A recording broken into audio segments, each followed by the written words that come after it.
Hello welcome to engineers platform. Hello आज मैं देख रहा हूँ यहाँ पे weightage of subject electrical engineering के स्पेशली मैं देखूंगा, अदर ब्रांचेज के नहीं हैं। यहाँ पे सिर्फ इलेक्ट्रिकल के बारे में मैं डिस्कस करूंगा कि इलेक्ट्रिकल इंजीनियरिंग के अंदर जो 5-6 सब्जेक्ट हमारे हैं उनमें कौन कौन से सब्जेक्ट कितना वेटेज रखता है, उसमें हम कितना प्लान करें, कितना टाइम दें। ऐसा ना हो कि किसी और डायरेक्शन में हम अपना टाइम को खराब कर रहे हैं। सपोज दैट पावर सिस्टम से ज़्यादा नहीं आता तो उसमें बहुत टाइम हम कंज्यूम कर रहे हैं, लेकिन जो सर्किट से बहुत आता है तो उसमें टाइम कंज्यूम नहीं कर पा रहे हैं। तो इसे एक स्ट्रेटजी होगा कि इन सब्जेक्ट को प्री के रिगार्डिंग, ये हमारा डिस्कशन किसमें है, प्री पेपर 1 के रिगार्डिंग, कि कितना टाइम देना है।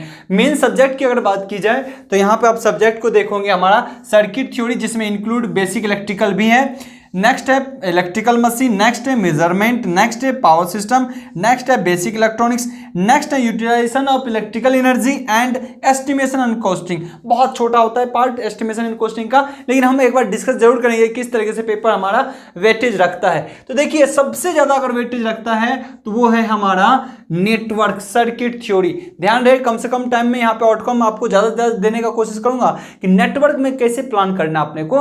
तो नेटवर्क के अंदर ध्यान रहे हमेशा 30 से 35 नंबर नॉर्मल कंडीशन में ये तो आता ही है, और कुछ बेसिक क्वेश्चन को जोड़ दूं ना तो इतना रहता है ना। ये अगर इस चूंकि 100 मार्क्स के टेक्निकल होते हैं तो इसको 35 मार्क्स का बोल दिया जाए या फिर इतना परसेंट बोल दिया जाए तो कोई दिक्कत नहीं है, क्योंकि 100 में ही तो होना है ना। तो सबसे ज्यादा अगर प्रैक्टिस या मेहनत करने की जरूरत है तो सर्किट थ्योरी में। अब रहा कि सर न्यूमेरिकल, तो देखो इसके न्यूमेरिकल होते हैं लेकिन बहुत आसान होते हैं। इसके न्यूमेरिकल आरटीएस क्या है, वीटीएस क्या है, बेसिक से ही बहुत क्वेश्चन मिल जाएंगे आपको। अगर किसी ने बोला आप क्यों कि सर इसमें तो 40 नंबर तक का भी हम मान सकते हैं, तो बिल्कुल आप मान सकते हो, क्योंकि इसमें बेसिक इलेक्ट्रिकल को हम जोड़ देते हैं, मिसलेनियस को कुछ छोड़ दें तो 40 नंबर तक आप कह सकते हो कि नेटवर्क का इंक्लूडिंग बेसिक इलेक्ट्रिकल रहता है, इतना ज्यादा वेटेज रहता है हमारा। ये चीज का ध्यान रहे। तो हमको नेटवर्क पर सबसे ज्यादा फोकस करना है। अब इसमें थ्योरी तो ज्यादा होता नहीं, छोटे छोटे क्वेश्चंस होते हैं, जैसे बेसिक इलेक्ट्रिकल इंडक्टर के से बेस्ट वोल्टेज कैसे निकालते हैं, है ना। आपका केसीएल केवीएल पे क्वेश्चन देखने को मिल जाता है, आपका नोडल एनालिसिस पे क्वेश्चन देखने को मिल जाता है। आगे जाओगे थेवेनिन, आरटीएच बीटीएच, पूरा किसी ब्रांच का करंट तक नहीं निकालने के लिए बोलता है, और आपका आरटीएच बीटीएच बोलता है निकालने के लिए। तो बहुत छोटे छोटे क्वेश्चन होते हैं, ज्यादा डरने की जरूरत ही नहीं है। नेक्स्ट है हमारे लिए इलेक्ट्रिकल मशीन। इलेक्ट्रिकल मशीन में भी हमारा लगभग 25 मार्क्स तक वेटेज रखता है। इलेक्ट्रिकल मशीन में भी तो 25% अगर बोला जाए तो कोई खराब नहीं होगा। 25% वेटेज रखता है मशीन, और 40% यानी 35% कम से कम लगा लो कि 35% वेटेज अगर सर्किट रखता है तो सर्किट को कितने बेहतरीन तरीके से करा जाए, बहुत वेटेज रखता है। इसीलिए सर्किट पे जितना ज्यादा दम लगाना हो लगा देना, बाकी पेपर पे कम एफर्ट्स, क्योंकि अपने को ऐसा नहीं कि सब पे इक्वली टाइम दे रहे, नहीं। अब अपने पास एक तो टाइम नहीं होता, और जो है इक्वली यानी मार्क्स परसेंटेज के हिसाब से सर्किट पे सबसे ज्यादा फोकस करना है। एसएससी जेई के अंदर सर्किट में याद रखना 2 पोर्ट नेटवर्क से क्वेश्चन नहीं आते, ट्रांजिएंट से क्वेश्चन नहीं देखने को मिलेगा। एक और 2016 में पूछा गया, उसके बाद नहीं देखने को मिलता। टाइम कांस्टेंट आपको जरूर पढ़ लेना कि टाइम कांस्टेंट किस तरीके से अपन निकालते हैं, ये चीजों का ध्यान रहे। उसके बाद अगर मैं चर्चा करूं यहाँ पे सर्किट के अंदर, तो देखो कौन कौन सी ग्राफ थ्योरी से क्वेश्चन नहीं के बराबर देखने को मिलेगा।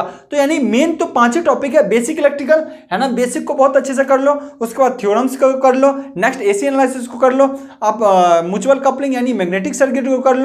ये काफी सफिशिएंट हो जाता है आपको, इससे ज्यादा कुछ पढ़ने की जरूरत ही नहीं है। स्टडी स्टेट एनालिसिस भी अपने को ज्यादा देखने की जरूरत नहीं है।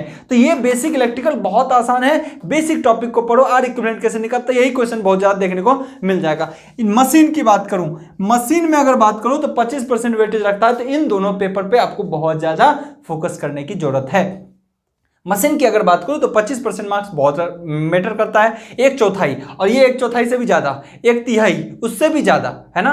तो इसके लिए इन दोनों पेपर पे ज्यादा वेटेज देना है आपको। अब इसमें सिलेबस बहुत कॉमन है, ट्रांसफार्मर है, DC machine, transformer DC machine को ज्यादा पढ़ना है, क्योंकि इससे क्वेश्चन आपको बहुत देखने को मिलता है। ट्रांसफार्मर और डीसी मशीन से क्वेश्चन आपको बहुत ज्यादा देखने को मिलेगा। नेक्स्ट आगे चलेंगे, single phase application based question single page के बहुत देखने को मिलते हैं। इसीलिए मैं आपको YouTube के अंदर ना, आपको स्टोरीज के अंदर बार बार मैं per day on an average 3 और 4 वीडियो कह रहा हूं, आपका ऑब्जेक्टिव टाइप क्वेश्चन देता हूं, और बहुत बच्चे कमेंट करते हैं, उसके आंसर भी देते हैं, तो मैं उसका करेक्ट करके भी आंसर देता हूं। तो इस चीज़ों का ध्यान रहे। नेक्स्ट अगर मेजरमेंट की बात करो तो मेजरमेंट का भी 12 से 15 मार्क्स का परसेंट का वेटेज रहता है, या परसेंट बोले या मार्क्स, क्योंकि 100 में ही बात हो रही है। तो 12 से 15 नंबर का वेटेज मेजरमेंट का भी रहता है। बहुत आसान, अगर यहाँ पे कोई बोले कि सबसे आसान क्या है, तो सर्किट और मेजरमेंट तो सबसे आसान होता है, सर्किट मेजरमेंट सबसे आसान है। तो इन पेपरों में आप ज्यादा से ज्यादा कोशिश करें क्या, मार्क्स उठाने की, ज्यादा से ज्यादा कम से कम टाइम में ज्यादा आउटकम देखने को मिलेगा। किसमें, सर्किट और मेजरमेंट में। मशीन थोड़ा टाइम लेता है क्योंकि लेंथी पेपर है, लेकिन एक बार कॉन्सेप्ट बढ़िया बिल्ड हो गया तो फटाफट क्वेश्चन करते जाओगे। रही बात, बहुत बच्चे बोलते हैं सर कितने न्यूमेरिकल, और 100 नंबर का अगर टेक्निकल्स है 100 नंबर का, तो आप ये लगा लो 25% आपका क्या होता है न्यूमेरिकल, या 30% न्यूमेरिकल होते हैं, 25 से 30%, ठीक है ना।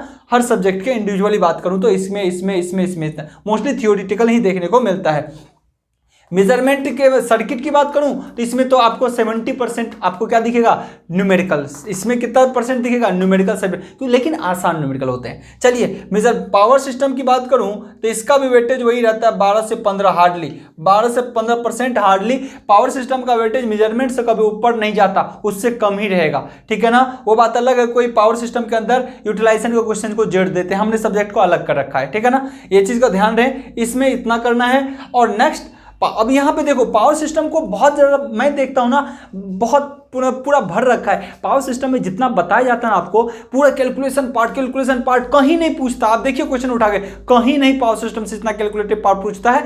इंसुलेटर के क्वेश्चन पूछते हैं, कैपेसिटेंस निकालने का पूछता है, केबल से क्वेश्चन पूछ देता है, आपका पैरामीटर कैलकुलेशन आरएलसी निकालने के लिए जो बोलता है, उससे लॉन्ग ट्रांसमिशन शॉर्ट ट्रांसमिशन के रिगार्डिंग, लॉन्ग ट्रांसमिशन और शॉर्ट ट्रांसमिशन के रिगार्डिंग लेंथ क्या होना चाहिए, इस पे बेस्ड क्वेश्चन पूछ देता है। थोड़ा सा आपको जीएमएमडी के बारे में पता होना चाहिए, जीएमडी जीएमआर वगैरह के बारे में। उसके बाद आप देखोगे तो इंसुलेटर वगैरह पूछता है। फिर आपके स्विच गियर प्रोटेक्शन से बहुत थ्योरेटिकल क्वेश्चन पूछे जाते हैं, तो इन चीजों पे फोकस करना है। पावर सिस्टम नहीं तो बहुत वाइड है, स्टेबिलिटी वगैरह पूछता नहीं, जो टफ है, जो गेट में आता है लेकिन इसमें नहीं आता। ये तो बहुत इंपॉर्टेंट चीजें हैं। तो पावर सिस्टम में क्या करना है, बिल्कुल कंसेप्चुअल अगर कभी देखोगे ना, तो आप एक बार सिलेबस इंजीनियर्स प्लेटफॉर्म के ऐप पे चले जाना, सिलेबस तो आपको अनलॉक मिलेगा, बहुत सारे लेक्चर भी अनलॉक मिलेंगे, क्योंकि मैं आपको सब्जेक्ट वाइज भी आपको क्लास देता हूं, सब्जेक्ट वाइज भी पूरा सिस्टम का फुल्ली एनिमेटेड 3D पिक्चर का यूज करके और प्रैक्टिकल मशीन का यूज करके एक वीडियो मैंने दिया है आपको इंजीनियर्स प्लेटफॉर्म के ऐप पे। आप सब्जेक्ट वाइज भी किसी को अगर कमजोर होता है तो आप वहां से देख सकते हो, फुल कोर्स भी देख सकते हो। बहुत बेहतरीन तरीके से बनाया है, कोई यूट्यूब के अंदर आपको एक भी उसके कंपटीटर नहीं मिलेंगे। आप बेशक इसको जरूर डेमो लेके एक बार देखना। चलिए मैं यहां बात करूं कि किस तरीके से कितना पढ़ना, यही बहुत इंपॉर्टेंट है। पावर सिस्टम बहुत ज्यादा मैथमेटिकल लोग कराते हैं, उतना करने की जरूरत है ही नहीं। चलिए नेक्स्ट बात करूं मैं, बेसिक इलेक्ट्रॉनिक्स। बहुत सिंपल एज यूजुअल 5% के आसपास ये भी क्वेश्चन पूछता है 5 नंबर का। अब बहुत सिंपल होता है, नॉर्मल सेमीकंडक्टर फिजिक्स अगर आपको आता है ना, सेमीकंडक्टर फिजिक्स अगर आपको ठीक से आता है तो इस टाइप का क्वेश्चन उड़ा ले जाओगे, कहीं नहीं कुछ बचने वाला है। तो ये चीज का ध्यान रहे, ठीक है ना। आपका बेसिक इलेक्ट्रॉनिक्स 5 नंबर का वेटेज रखता है, 5 कभी 6 नंबर कभी 4 नंबर रहता है, तो वेटेज इस तरीके से रहता है। ये एस्टिमेशन एंड, यहाँ पे देखिए एस्टिमेशन एंड कॉस्टिंग और यूटिलाइजेशन। यूटिलाइजेशन से तो 3-4 नंबर क्वेश्चन कभी पूछ लेता है, यूटिलाइजेशन से 3 नंबर तक क्वेश्चन पूछता है, एस्टिमेशन कॉस्टिंग से 1-2 नंबर पूछ लेता है, जैसे पंखे की हाइट क्या होना चाहिए, कौन सा स्विच किस तरीके से लगा होता है, क्लैट स्विच क्या होता है। तो इस टाइप के क्वेश्चन कई बार देखने को मिल जाता है, ठीक है ना।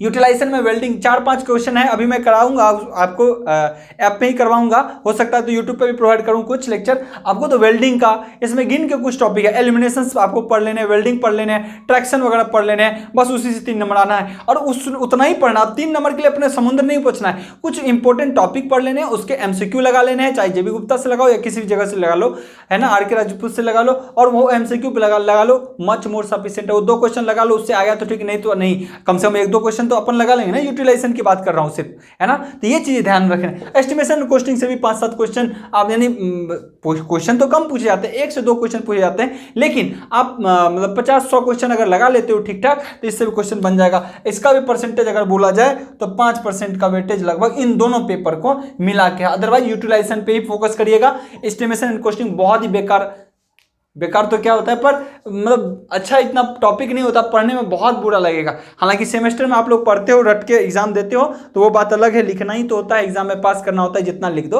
लेकिन यहाँ वो चीज़ तो नहीं है, पर बहुत चीज़ याद रखने की टॉपिक है, इसके अंदर सब याद रखना है, इसके अंदर भी आपको याद ही रखना है मोस्टली चीज़ें, इसीलिए बच्चे इसको क्विट करते हैं जल्दी, लेकिन टाइम मिले तो इसको कर लेना चाहिए। तो 5% का वेटेज यहाँ पे रहता है। और आप जो कह सकते हो ना यहाँ पे मिसलिनियस कुछ क्वेश्चन ऐसे होते हैं जो किसी में रख दो तो वो बात अलग है, 2-4 क्वेश्चन ऐसे होते हैं इसका भी समझ जा पाओगे, इसका भी है, मिक्सचर होता है। मिसलिनियस कुछ क्वेश्चन होते हैं जो अलग चीज है। तो हमने एक वेटेज बताया कि किस तरीके से आपको करना है, टाइम एकदम प्रॉपर फिक्स डायरेक्शन में देना है और उसके लिए वेटेज आपको पता है, इसीलिए किस पे ज्यादा फोकस करना है ये बहुत इंपॉर्टेंट है। ये 4 सब्जेक्ट आपके बहुत इंपॉर्टेंट है। यहां इलेक्ट्रिकल इंजीनियरिंग में टेक्निकल की बात कर रहा हूं, और ध्यान रखिए ये वेटेज के अकॉर्डिंग अपना टाइम स्पेंड कर रहे हैं हमेशा। ध्यान रहे, आप जब इतना बोल दिया हूं तो मैं नॉन टेक की भी बात कर देता हूं। नॉन टेक अगर आपका अच्छा नहीं होगा ना, एग्जाम में नहीं अच्छा कर पाओगे। ध्यान रखना, यूट्यूब पे हम फ्री क्लास प्रोवाइड कर रहे हैं पूरा जीके जीएस का, आप वहां देख सकते हो, ठीक है, या फिर ऐप पे जा सकते हो, इंजीनियर्स प्लेटफॉर्म के ऐप पे, और बहुत बेहतरीन तरीके से सारे टीचर ने कंटेंट को तैयार किया है स्पेशली फॉर एसएससी जेईई, तो वहां पे आप जा सकते हो। अभी क्लास कंटिन्यू रनिंग में। रीजनिंग इतना बेहतरीन कर दिया हूं, बात रीजनिंग की रही अगर, तो रीजनिंग इतना अगर आप 30 लेक्चर देख सकते हो और पीडीएफ जो 800 एमसीक्यू का हमने प्रोवाइड किया है वो कर लेते हो, तो रीजनिंग में 50 के अंदर 45 से ऊपर नहीं आएगा तो आप जरूर कमेंट में लिखिएगा सर आपका पढ़ा था और नहीं, इससे बेहतर कंटेंट कोई प्रोवाइड ही नहीं कर रहा। स्पेशली रीजनिंग का सब देखोगे, पूरा रीजनिंग पढ़ा दिया, उसी में लिख देगा एसएससी जेईई, उसी में लिख देगा सीजीआर, उसी में लिखेगा एनटीपीसी, उसी में सारा चीज, तो बहुत चीज दे देगा, तो आपको लगेगा बहुत चीज पढ़ना है, लेकिन ऐसा नहीं है। आप 10 साल का पेपर उठा के देखो कितना सिंपल पेपर होता है, ठीक है ना। तो रीजनिंग में 45 से कम ला रहे हो तुम समझो आप अपना सिलेक्शन को खो रहे हो, इसीलिए ये चीज ध्यान रहे कहां से टाइम बचाना, एक प्रॉपर स्ट्रेटजी हम यहां पे जरूर देंगे एसएससी जेईई का। हालांकि एक मैंने वीडियो दिया था अभी लास्ट टाइम, वहां पे अभी तक 1.5 लाख से ज्यादा बच्चों ने इसको लगातार देखा है, पर मैं चाह रहा हूं कि अब नए तरीके से एक स्ट्रेटजी लाऊं जिसमें पूरा टेक हो, नॉन टेक हो और हमारा जीके जीएस हो, पूरा सेक्शन है ना उसमें इंक्लूड हो, ठीक है, तो जिसको हम बहुत बेहतरीन तरीके से कर सकता हूं। आज का लेक्चर स्पेशली मैंने डेडिकेट किया था इलेक्ट्रिकल इंजीनियरिंग वालों का। इसमें वेटेज किस तरीके से आता है, क्योंकि बच्चे बहुत को लगता है डिजिटल भी पूछता है क्या, एनालॉग भी पूछता है क्या, यानी 5 ही 6 पेपर तो है आपके, तो ज्यादा नहीं पूछता इसमें। अगर किसी स्टेट के एग्जाम में जाओगे तो स्टेट के एग्जाम में अगर जाते हो तो आपको 4-5 पेपर पढ़ने पड़ते हैं, जैसे कि एनालॉग, डिजिटल, कम्युनिकेशन कहीं कहीं पूछ लेता है, सिग्नल सिस्टम कहीं कहीं पूछ लेता है, कंट्रोल सिस्टम कहीं कहीं पूछ लेता है, पावर इलेक्ट्रॉनिक्स कहीं कहीं पूछ लेता है, तो 4-5 पेपर अलग से जो करने होते हैं वो अलग है। तो इसीलिए वेटेज जो आप कह सकते हो ना, एसएससी जेईई का सिलेबस कॉम्पैक्ट है, क्या है, सिलेबस कॉम्पैक्ट है। और कहीं और का वेटेज की बात कर रहे हो, जैसे कि किसी स्टेट के एग्जाम में जाओगे तो 4 से 5 सब्जेक्ट आपको और पढ़ने पड़ जाते हैं, ये सब्जेक्ट और पढ़ने पड़ जाते हैं, है ना। तो ये भी चीज ध्यान रहे, ये सब्जेक्ट जो पढ़ने पड़ जाते हैं तो आपको क्या करना पड़ता है, लेंदी पेपर होता है। और यहां पे देखिए एसएससी जेईई बहुत कॉमन पेपर देता है, 100 नंबर के टेक्निकल होते हैं, कितने नंबर के हैं, 100 मार्क्स के टेक्निकल है, ठीक है ना। अब मैं बता दूं एसएससी जेईई के लिए बहुत बेहतरीन कंटेंट, बहुत बेहतरीन कोर्स हमने लॉन्च किया with animation, with 3D picture, with हमारा प्रैक्टिकल मशीन का यूज करके आपके दिमाग में छप जाएगा, ऐसा कोर्स हमने तैयार किया है। ये मिलेगा कहां पे, इंजीनियर्स प्लेटफॉर्म के ऐप पे मिलेगा। इंजीनियर्स प्लेटफॉर्म के ऐप पे डाउनलोड कीजिएगा और ऐप के अंदर देखिएगा एक बार स्टोर है, यहाँ पे क्या है, स्टोर है। इस स्टोर में जब जाएंगे क्लिक करेंगे तो आपको पूरा कोर्स दिखेगा, बाकायदा डेमो मिलेंगे। डेमो चाहिए तो आप यूट्यूब पे प्लेलिस्ट में देख सकते हो, machine, measurement, circuit, power system, सबके प्लेलिस्ट बने हुए हैं, देख लो कितना बेहतरीन कंटेंट बना हुआ है। फिर आप ऐप पे जाओ, आपको पता लगेगा कि ऐसा कंटेंट कोई नहीं प्रोवाइड कर रहा, ठीक है ना। तो ये चीजें ध्यान रखना कि ऐप पे जाके किस तरीके से हम कंटेंट को बहुत बेहतरीन तरीके से कर सकते हैं। अगर आप प्रिपरेशन कर रहे हैं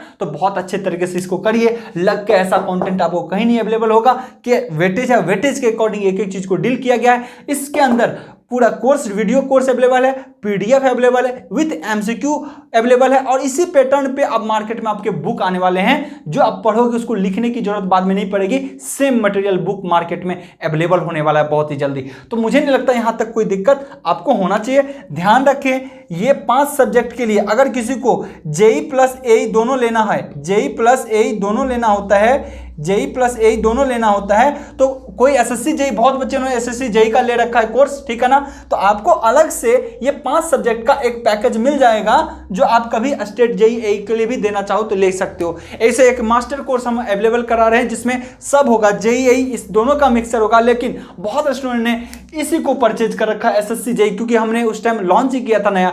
तो इस कंडीशन में अब हम इस पेपर को भी तैयार करा रहे हैं, ठीक है ना, इस पेपर को, और इसको एक कंप्लीट कॉम्बो में दे देंगे ताकि आपको ये भी ले लो और ये रखोगे तो स्टेट जेईई आप अच्छे से कर सकते हो। आई होप यहां तक कोई प्रॉब्लम नहीं होगा। आगे के लेक्चर को हम फिर कंटिन्यू करेंगे।